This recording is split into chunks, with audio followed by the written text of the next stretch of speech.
Welcome to The Growth Equation. This isn't your typical business podcast. We're keeping it real about the challenges of scaling up, period. I'm Tristan Wright and I've been there. I've built and scaled my own business. I've sold it. I've learned a ton along the way.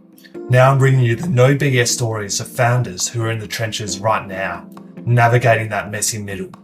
We're talking advertising, marketing, design, creative, branding, the whole 9 yards.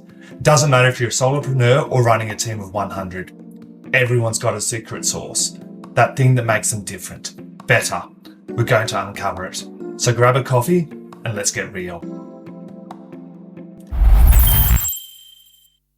Today we're talking to Nilan from Adelaide, or actually originally from Sri Lanka. Nilan, welcome. I'd love to hear a bit about your story, mate. Thanks, Tristan. Thanks for having me. My pleasure.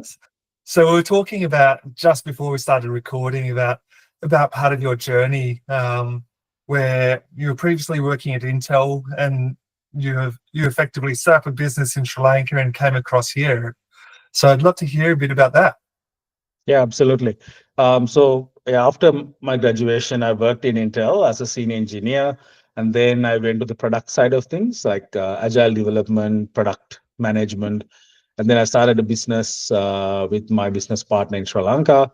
After 2 years, my wife wanted to migrate. So I came 2019 to Australia after working here for maybe 1.5 years with a partner here. Did you come across on a skilled migrant visa? Yes, Or? skilled migrant visa. Yes, Yeah. yes. So, and that's why you ended up in Adelaide, because I think, or South Australia, because it's a lot easier to get into South Australia than the other states. Absolutely. So when the agent called us and said, "Okay, you guys got visa to Adelaide," and the only thing we knew about Adelaide was like Adelaide Oval because we watched cricket, and we were like, "Can't you put us in Melbourne or Sydney because those are the cities that we know?"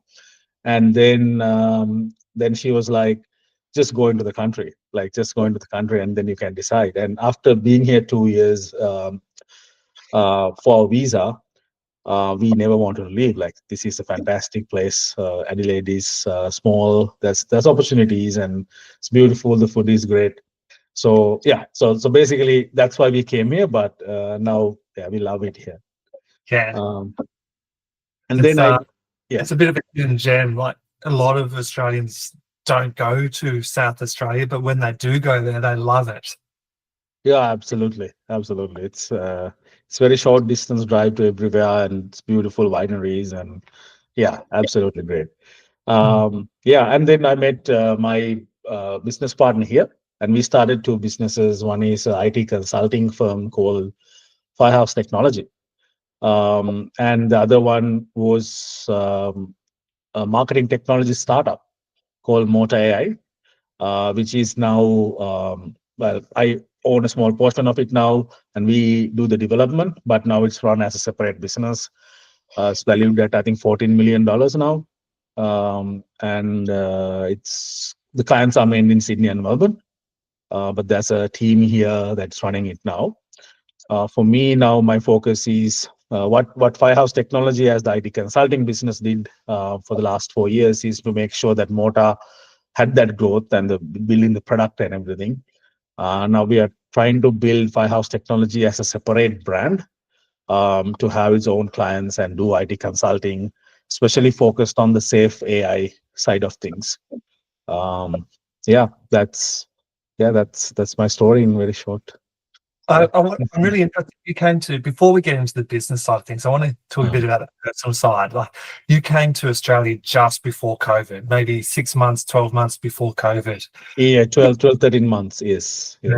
What was that like, being new to the country and then all of a sudden having COVID?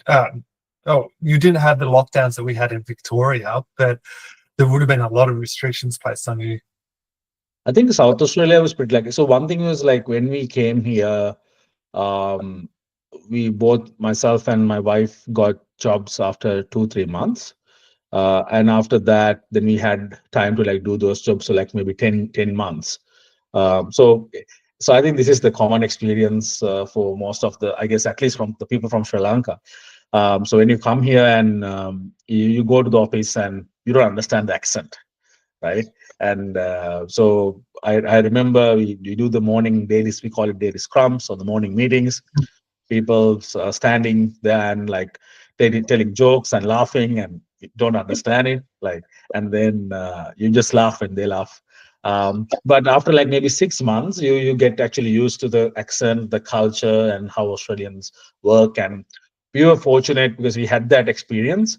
And when the COVID hits, we were working full time. We were lucky enough to work remotely, and we were also lucky that Adelaide had like maybe 3 days of lockdown. So it wasn't as bad. But I know people who came like a week before COVID and lockdown and all that, and it was terrible for them. Yeah, Yeah, yeah, yeah, yeah. I guess you got had it a bit luckier than us in Victoria. We had, I don't know, want to know how many hundreds of days of lockdown. So, yeah. I know. We had team members in both Victoria and in New South Wales, and I think depression is a hard word, but that's where mm, it is going. Like people were alone at home, and it was they were not coping, and I understand. yeah. Yeah. So why the change to you? You had a job, KWP, in Australia. Why the change to running your own business? So when I moved to, so when I had the business in Sri Lanka, and when I moved to uh, Adelaide, Australia, all I wanted to do was to continue that business. But of course, Mm, you need the network contact, some kind of a stability before you yeah, do that. So the the the job I joined was really good, and there are some great people. I had the fortune, like I was fortunate to work with them. But at the same time, in my head, it was always it uh, means to me. yeah, it was always working that I hadn't to start the business. So two months after I joined, I went to the managing director of the technology business in there, and I did a presentation to him and saying that. Um, this is what I can do, right? I have this team in Sri Lanka and we can do these things there. Nothing happened for the next 6 7 8 months, but then the managing director left the business. um, and then I contacted him again, and then he became my business partner here. That's how it's. Ah, Yeah, wow, yeah, yeah, fantastic. So yeah. tell me a bit about like setting up a business in Australia. I want to hear a bit about that journey, like finding clients, finding work. Uh, Yeah, it's been challenging, right? So especially like the business that we started, it's a lot of that data oriented, right? And and when we like try to call clients and say that, okay, this is what we do, and they hear my accent, and they're like, are you calling from like Sri Lanka or India or somewhere, and like, are you asking for my data, is this a scam? So it mm, wasn't, yeah, it wasn't pleasant, but I don't blame them, like that's a reasonable thing to think. So we had to like go around that, so we kind of hired people like Australians so they can make the calls. I was sitting behind in the background and doing the things. And also my business partner here had a network, so that was really helpful. mm. um, and yeah, and then slowly and slowly we had some people who really believed in us, some investors. So because of that, we were able to slowly build it up. So you've been able to get investment into the business now. Yeah, so we had a like a angel investment from the beginning. Hmm. There's a like a small group of investors. Um, they invested. I think we started with like a $80,000 of like a investment, and then as we grow, we had more and more seed funding. Yep. Yeah, so we didn't do a Series A yet, Yeah, but yeah. But that was really helpful, of course. that's awesome. Yeah. Now, your tagline on the Firehouse website is fusing creativity with technology. So I want to hear about what we mean by that. So it's basically like we tell things are either like it's a science or it's art, but in reality, in the environment out there, things are things, right? Like you can't, we put things in a box, like this is like a science, is like art, but the universe is the universe. It's that's one reality. So when you build something using technology, it is about solving a problem creatively, and technology is an enabler to do that. And it is about looking into someone's problems, or client's problem or client scenario in a multiple different angles and perspectives, and then see what is the best way to solve it. Like, and that is a creative process. And after you go through the creative process, you come to a solution, and then the technology can enable it. Like, you solve the problem first, and then the technology can come and supplement that. Yeah, Uh, got you. Yeah, the technology can be the doer. So yeah. uh, I'm really interested in how you guys are using AI in business, because it's been around forever, but the last 2 years has been the trend. So, and I'm sure you've been using AI for a bit longer than the last two years. So, I want to have a conversation around that. Yeah, absolutely. So when we started Mota AI, our marketing technology business, it was about bringing in client data together in a privacy compliant manner, in a secure way, and then understanding your business clients, right? So if you are a winery with like 2,000 people, have a database of 2,000 people who have came into your database willingly, Mm. um, and then uh, the question that now you have is like, how can I find another 2,000 people like this, right? To do that, you need to understand those 2,000 people, and what kind of a demographic am I attracting to my winery, and then you Mm. can go and target similar kind of people when you're advertising, right? That kind of things, right? So and like so so it's about data, and then uh, getting insights out of that data, right? So that was what Mota product is doing, and we were doing that for some time, and we were hopefully I think, successful in that. And then large language models came to be, right? Yeah, And then the hype was created, but at the same time, there were some of our models got like, we didn't need them anymore because large language models could do that better. So we were Microsoft partners. We are Microsoft partners, and we worked with them from the very beginning, to a point where they actually um, come to us sometimes, and then we talk about like how we do different implementations. So when OpenAI, OpenAI and Microsoft, yeah, they're partners, right? So that's the way ChatGPT came out first is through a service called Azure OpenAI Services. So Azure is Microsoft's cloud, and we got access to it like from the very beginning.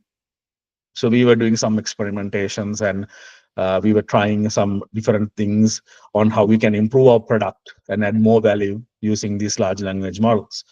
And then we were at Microsoft, and we were working very close, and the architects and our architects were like communicating to make sure that we can deliver value, and they brought us some projects as well.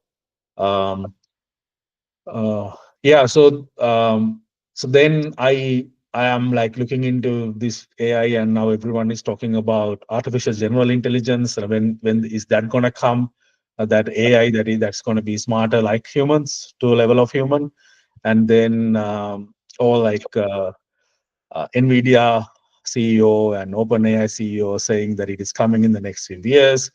And while I'm really excited, maybe it's not the right word about that, um, I'm just thinking of ways that how can I use my knowledge, because I'm not the most technical person, I don't think.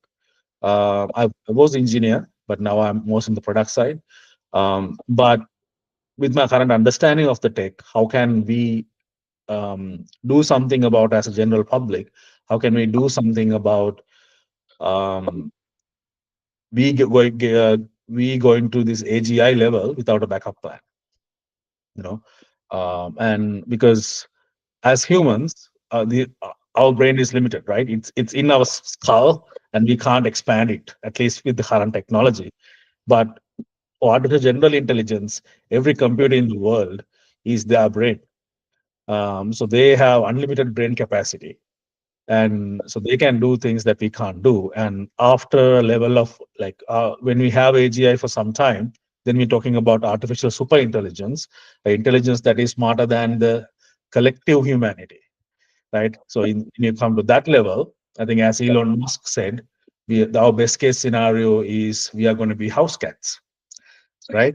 Yeah. So, yeah, so we are in the um, like so they will, our best case scenario is we are going to be house cats, right? So they are just going to be like, these are humans, they are cute, they don't understand anything, but they're just not there. So therefore, it's important that when we are building these AI technologies, we think of like safety precautions from the beginning, and Mm. that is something. My organization is relatively small, so we are trying to push for that, and maybe, and I'm also trying to uh, take that awareness to the public. So public might push the policy, and these policies are important. Like, so every company when they are implementing AI and creating models now has to think about those, keeping those safeguards in there. And the problem is we don't even know what those safeguards are going to be. It's very complicated. And some argue that when it is artificial super intelligence, would it care about your safeguards? Like, it's so intelligent. But Well, we it'll should do what we circumvent, can do. Sorry, Krishna? it will circumvent these safeguards, and so like yeah, it's scary. But if artificial intelligence, it's like playing devil's advocate, if it gets to that level, it's still stuck inside a computer though, or is it, or will it get to the level where it can build its own things? So it's already out there, right? Mm, So like so the current technology that brings all this hype is like one type of artificial intelligence, right? Large language models. mm, These models that were trained on like billions of and billions of data points, the information in the public, and that model using a certain algorithm can predict the next word. So I have my doubts about, can we go to artificial general intelligence using the model like this? Maybe we need another breakthrough to get there. But it might be possible that we the improvements, the marginal improvements to these models would get us to AGI, and that's what I think OpenAI CEO Sam Altman and those guys are saying.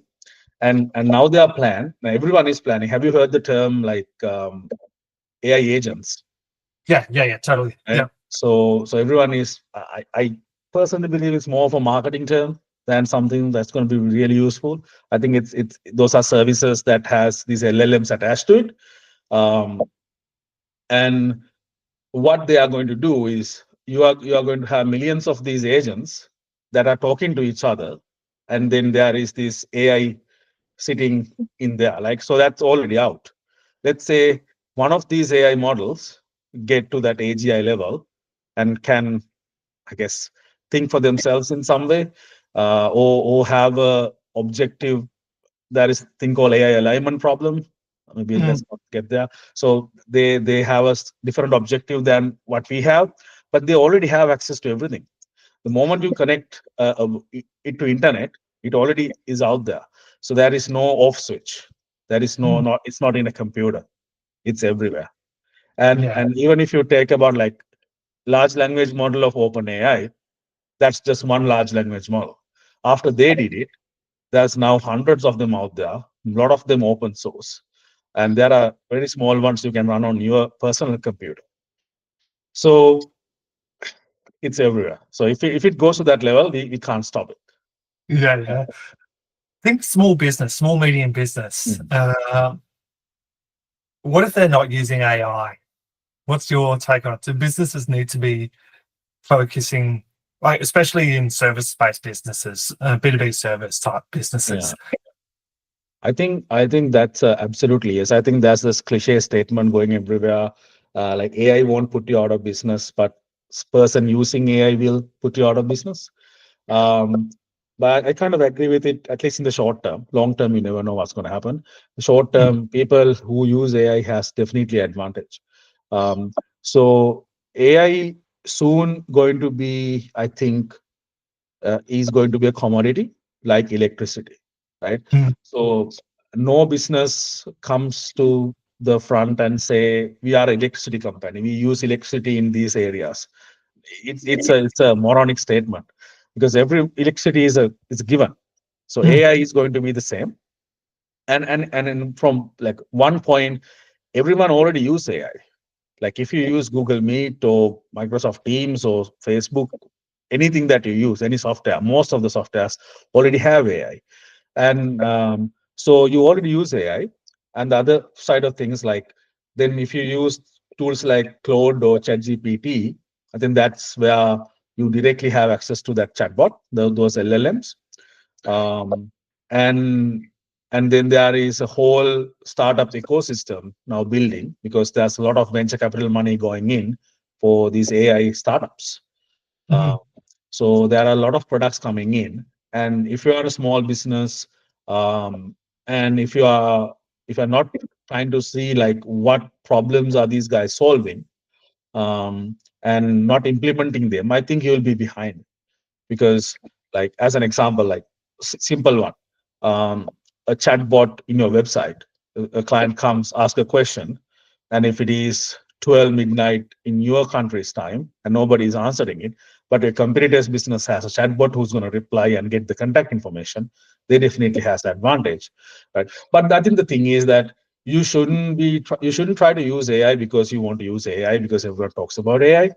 I think it's about uh, looking at why, like creating, defining objective, right? So you define objective. Um, this is why I need AI. Or basically, what are the problems that I have? I can see the other businesses are using AI to solve. mm, And once you have that, then you can actually think about what time frame am I going to solve this problem, and what is the budget I have, right? So your time frame could be 1 year, and I have $1 million, or your time frame could be immediate, and I have $50, right? So you have solutions for all, right? So $50 per month, there are SaaS mm. solutions out there you can use, or you can go for like a very complicated custom solution. Both options are there, but I don't think not using AI is option. Like at least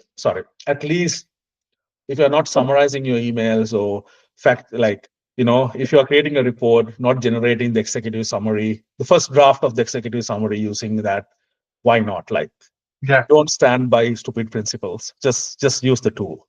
yeah. Uh, Just needs to be done correctly. So, yeah, exactly. yeah. Now I want to go back to the business. Like you've had some pretty rapid growth from setting up in 2020 to where you are today. Like if we're looking at the headcount, you've had a relatively fast growth rate compared to a lot of companies. So I want to hear a bit about that journey. Like there would have been some times where you're like, oh shit, I don't know what I'm doing almost. So what sort of support Mhm. networks have you had in there and what's worked and what hasn't? I mean, that's like, uh, yeah, that I don't know what I'm doing is like a once a month occurrence almost, and I think I kind of like it. Like when you go into that, I don't know, I call it valley of despair. And but when you're in there, it's so bad. But what takes you out is like I'm learning something, and I can come out of it like with some knowledge. So yeah, so the support network is like, so I have fantastic partners.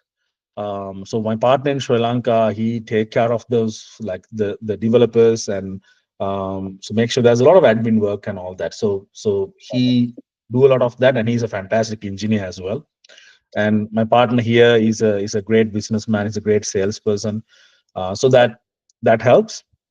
And also the investors we have, it is not just the money, and they most of them are actually involved. So some of them are like chairmans of these billion-dollar companies, but like down to earth people who like I met him. I met one of our ex-chairmans yesterday, just to one-to-one mentoring on a problem that I had in mind. It was bothering me, and we had a like good coffee session. And he didn't solve the problem, but he gave me a lot of clarity. So having that, yeah, having those kind of people, who, like, when you go into the problem and then they kind of can talk to you and say that it's not actually a problem, like you know what to do, you're not just taking action. Like, yeah, most of the problem when like scaling, I don't know, just my opinion, and I've run like maybe two businesses, so maybe I'm wrong. It's Mm. like most of the time we know what to do. It's just we either don't have the courage, or we need some kind of validation, or we don't have the exact tools. So having like a good mentor to like clear that pathway, and so we can move forward. That was really helpful. Yeah, you often get stuck in your own mind, and having someone to point to make sure you're pointed in the right direction and remove those hurdles makes a big difference.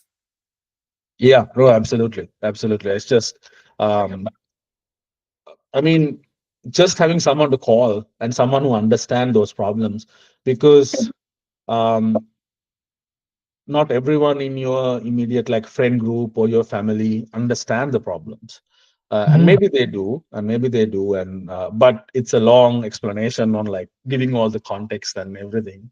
um, but having someone who has gone through these problems and so many times, and now they're not even a problem to them because they have dealt with so much bigger problems, and they're just saying the few sentences and I'm like, ah, okay, I got it.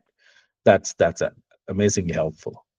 Yeah, Mm. makes a big difference. Like I like to separate family and friends from business as much as possible as well. Friends, obviously, business, but yeah, you don't want to lump your family with all the business issues too. So yes, you've got a work-life balance, but yeah, it's always good to have those external parties. Oh yeah, yeah. So yeah, I think someone who has no, sometimes it helps like if the third party has no affiliation, so they can Mm. give, like a counselor, right?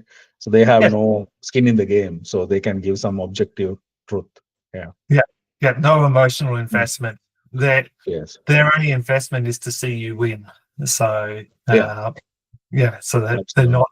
There's no roadblocks or nothing holding them back. So where do you see your business going in the future, and what's the economy or the industry going to do for your business over the next couple of years? I think um, I was just having a chat with my business partner yesterday. I was telling him that anything after 2030, we shouldn't think of. Like, we don't know what's going to happen. Could be singularity. Like, we don't know what's going to happen. But living life that way is a bad life. Like, you don't.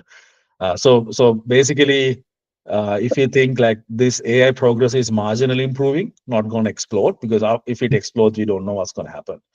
Marginally improving, I think where the technology business is going to be is on the consulting side of helping medium to large scale businesses on how to implement um, like AI and do it safely. Like, so like transparency, privacy, like human centered design, all of that in mind. And then how do you do the implementation? So right now I'm working on like a basically like a white paper on like how to do a safe AI implementation. I call that framework safe and smart, um, and trying to like make it so kind of a guide to like a CTO or exec to like how do we do implementation in our business. So that's I kind of feel like that's my contribution to the industry. And yeah, so if that works, I think the more and more organizations will value the will understand the value AI brings to their organizations. I think they already do, and when they go and try to implement it, um, then we can actually guide them. Yeah, That's the plan. I think the way the industry is going, I think we are aligned with that. yeah, yeah. Awesome. Nilan, it's been a pleasure talking to you today, mate. If anyone wants to get in contact with you to learn more about your services or offerings, how would we best reach out to you? I mean, if you Google my name, it's pretty unique name, so I have that advantage. I think our new website is at fht.services. It's Firehouse Technology shortened fht.services. That's the website. Awesome. Thank you very much for your time. Yeah. Thanks, Tristan. Appreciate it. That's a wrap. Thanks for tuning into The Growth Equation. If you've enjoyed the show, hit that subscribe button and leave a review. It helps us big time. Catch you next time. And if you want more, head over to evolvetogrow.com.au for show notes and exclusive content.